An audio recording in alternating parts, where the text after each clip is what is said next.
Nobody improved more in college basketball last season than Kiki Iriafen. She went from someone off WNBA radars to a unanimous top 2 prospect in a class alongside Paige Bueckers.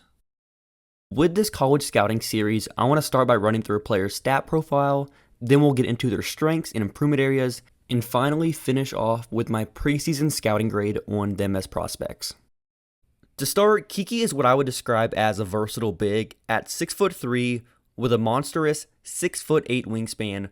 For reference on how insane this is, her difference between height and wingspan is larger than Beck Allen, Nafisa Collier, Candace Parker, Ezzie Mabagor, to name a few. So we're talking about a very unique physical profile to go along with her improvements as a player over the last couple years. So as a sophomore at Stanford, she only averaged 6.7 points in 12.1 minutes, also 65% from the free throw line. You compare that to last season, 19 points, 11 rebounds, 2 assists, 55% from 2, 77% from the line.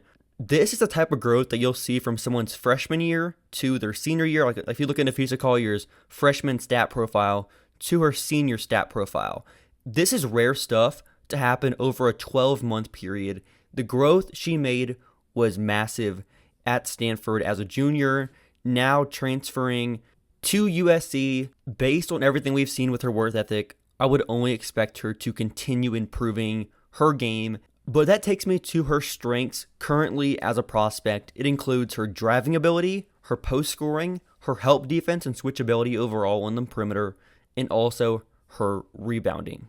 To start with Iriafen's ability as a driver, I would probably say that's the most valuable skill for a big prospect in the modern game. Iriafen is so coordinated and has ridiculous burst and body control on drives from the elbow, from 3, whatever it is. Her strength, her athleticism as well, combined with that, she is so bursty and explosive off the ground. I would not be shocked if she dunks in a game at some point. There's been many videos of her dunking in practice. So with her athleticism and polished ability as a scorer, we're talking about a mismatch nightmare. If you put Kiki at the 4, she can drive against 4s pretty easily as well. But against 5s, bigger 5s with slower feet, that is easy money. She is going right to the rim every single time. Her comfortability finishing with either hand, her left, her right, her strong hand, her left, her offhand. And then with her traditional post-game, back to the basket offense. So with bigs, you hear coaches talk a lot about doing your work early, and that's not even just like coach speak. It's so important, and Kiki is exceptional at establishing early post position and then sealing defenders for easy points at the rim. Overall, at rim, finishing in the half court, she shot 58.6% on 6.8 attempts per game. She also drew 3.8 personal fouls per game. That was in the 92nd percentile in Division I last season. And then with her defense, there's a lot to like about what Kiki could do at the next level as a versatile defensive big. A 6'3" player isn't supposed to move like this with her foot speed, lateral mobility, her ability to flip her hips, change directions, her length. She is insanely good at defending a one-on-one in isolation, in ball screens against guard and wings. I'm not saying she's going to be a wing stopper, is going to defend 3s and 4s full time, but when you talk about her versatility, her coverage versatility in the modern game, having that is so valuable. You see it with Minnesota's defensive scheme, Connecticut's defensive scheme, also Seattle, Las Vegas. These teams are aggressive defensively, some more than others, but Iriafen being able to slide into a role as a hedge defender, being able to blitz ball screens, defend in ice, also being able to defend at the level of the screen. There's so much versatility there, also to being able to defend as a weak side rim protector, help off ball, dig into passing lanes, make plays and help rotations, be in the right spots. And then with her rebounding, Iriafen is a possession ender. She ranked last season 9th in total rebound rate with a 21% rebound rate. That was also 5th among Power 5 players. And then for her improvement area slash questions entering her senior season, it starts with her primary rim protection. Can she do the center things defensively as a primary shot blocker, defending and drop at the rim? Also, can she be a real mid-range shooting threat? Can she consistently make jumpers in the mid-range? Also, can she potentially shoot from three as well? Is that a possibility long term? And then, is there any playmaking upside? Can she improve as a passer? And also, does she have some sneaky upside there already? We'll talk about that in this section. But of those skills, the most important one for me to look at this season is, can she improve as a primary rim protector? A 2.2% block rate ranks 44th percentile nationally among all D1 players. A 2.2% block rate, for reference, isn't primary rim protector center type stuff. That's more like a wing, a forward, a secondary rim protector. That was her role last season, though. She was playing alongside Cameron Brink, who is an all-time great paint defender, all-time great defensive prospect. So Iriafen was that secondary defender alongside Brink, defending more on the perimeter, defending some wings, defending some bigs in lineups without Brink. But still, though, those minutes with Brink probably lowered her potential block stats as well, having Brink there cleaning up some blocks on possessions that they were both fighting for a play at the ball. That is worth considering. But still, though, I think she needs to do better at not letting post players establish early positioning. They can easily bump her sometimes, bump her off her spots, and create that initial advantage. If she can get better at that, and then also improve her positioning as a drop defender, where in ball screens, she sometimes gets beat by just being in no man's land, being out of position. And the thing for me is, these are super fixable issues. She has all defensive upside. We're talking about the athleticism, the defensive tools. It's just about, can she clean up some of the little things and just becomes more consistent at defending fives? If she does that, we're talking about one of the most valuable defenders in basketball. All of the tools, the instincts are there in spurts, but obviously getting more comfortable defending fives. She'll be playing alongside Rhea Marshall at USC, who is a true five. Hopefully it's not a similar situation to Stanford, where she's playing a bunch of minutes at the four, not as many reps at the five, defending a bunch of fives in the Big Ten. If she gets more reps, I think long term, we're talking about some serious all-defensive, potential defensive player of the year upside that is in the cards as well. Then my next question is about her mid-range creation ability, being able to score in the mid-range consistently. Last season, that was the case. As a sophomore, though, it wasn't the case. Took major strides in this category as a junior. For some numbers to start, on deep mid-range jumpers, so 15 feet and onward in 2024, she shot 47.2% on 2 attempts per game. This ranked 12.9% above the D1 average. For being someone that is 6'3", in 2023, for comparison, this was only 2.7% above D1 average. You could argue that this should be a strength for her, being above average by over 10% as a mid-range scorer. This should be a strength, but I want to see one more year of her having that type of production in the mid-range. Also, for comparison to Asia, not saying she's Asia Wilson, but they're both similar archetypes as being like 6'3", 6'4", movers, drivers.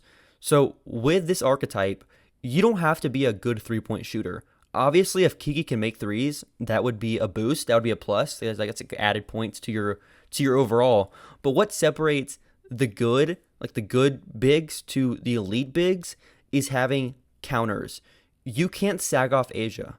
If you do that, she's going to knock down a pull-up mid-range jumper. If you go up and you close out hard on her mid-range jumper, she's driving right to the rim and creating there.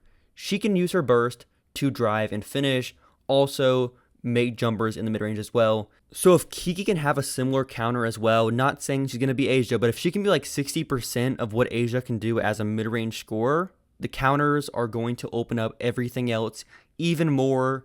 She draws closeouts sometimes, but even now, teams are okay with her taking a mid-range jumper compared to her driving. It's statistically still like a better shot for the defense. And as far as her mechanics, I buy the jumper to some extent. Like the jumper is pretty quick. I like her touch. It's like a one motion shot. It's not like a bunch of hitches to it. The power transfer is pretty good. The base is solid as well. There's some projectability here. Not totally sure she will make threes at a high level. Maybe she does. Like with USC's system, my hope with this system is they allow her to take some threes. We'll just try it. If she takes like 1 3 a game, 1 3 every couple games, why not try it? Especially because you have a player like Juju Watkins who has like ultimate gravity as a scorer. So like for example, you have a ball screen, Juju's the ball handler, Kiki is the screener. With Juju's gravity, if she draws 2 on the ball, a blitz with the ball screen, Kiki is going to have multiple chances per game to just flare off that screen, pick and pop, just take a 3 right there. The chances are going to be there. The guards, the wings at USC are better than they've had at Stanford for comparison. Also, Stanford didn't run ball screens that much. Their offensive Princeton system, their motion system they had last season wasn't as reliant on ball screens. USC is a heavy ball screen system with Juju Watkins. Kiki's going to have the opportunities there. I think they're going to want her to take some threes, try it out with their system and their coaching staff. That seems like an emphasis they'll have for her development. And then my other question / concern, whatever it is, a lot of these in this category for a player as good as Kiki, they're not as much like negatives to her game. They're more like questions. If this happens, if not, it's still like a good skill. So like with her passing, the numbers, the assist numbers don't jump off the screen, but there's moments. Like there's some good moments. Being a passer at the 4, at the 5 is more valuable than it's almost ever been because shooters are better than they've ever been. So being able to pass out of double teams, make skip passes, make short roll reads is extremely valuable. If Kiki can do that, that would unlock more of her upside as well to where it's just an added bonus. Not saying she needs to be a valuable passer to be an all-star or anything. But that takes me to the last part of this video is the recap section. What is my preseason scouting grade for Kiki on a prospect? My median outcome for her, what is the average outcome? Let's say I do believe she's going to improve as a paint defender just with everything, her developmental arc right now. I expect that to happen, but let's say she's not like the best rim defender in basketball, one of like the best, but like there's a difference between being Ezzy Mabagor, Asia Wilson, etc., level paint defender than being someone like Elena Smith. Like if she's closer to Elena Smith than those players, that's kind of like the separation I'm talking about here. Also, if she's not like an Asia Wilson level mid-range scorer or like a tier down from that, let's say she's like 2 to 3 tiers away from what Asia can do as a mid-range scorer, I still think though her median outcome is like an all-W caliber player. For comparison to some past big prospects, I had a 70 grade on Aaliyah Boston, a 70 grade on Cameron Brink, and a 55 grade on Shakira Austin. I would probably have Austin a little bit higher if I was redoing my scout because I think I was a little bit off by what I value now.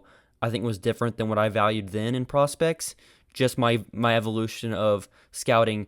But nonetheless, with Iriafen, she would probably place behind Brink as prospects. Brink is a good mover in space. She can also really pass the basketball. The shooting is a little bit more consistent from 3, takes more shots from 3 as well.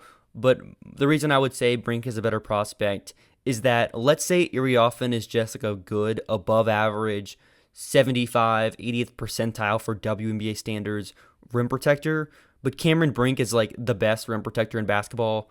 That's like the separator there. So I think Boston, Brink, Iriafen are some of the best big prospects in recent memory. And as far as how Iriafen stacks up against prospects in this class, for sure, my second ranked prospect behind Paige Bueckers, a clear tier separator between Iriafen and Bueckers, and then Iriafen, and then 3 through whatever. We'll talk about them more in this series. Many prospects to come in this preseason scouting series. Subscribe, like this video, and comment for the algorithm, and I'll see y'all next time.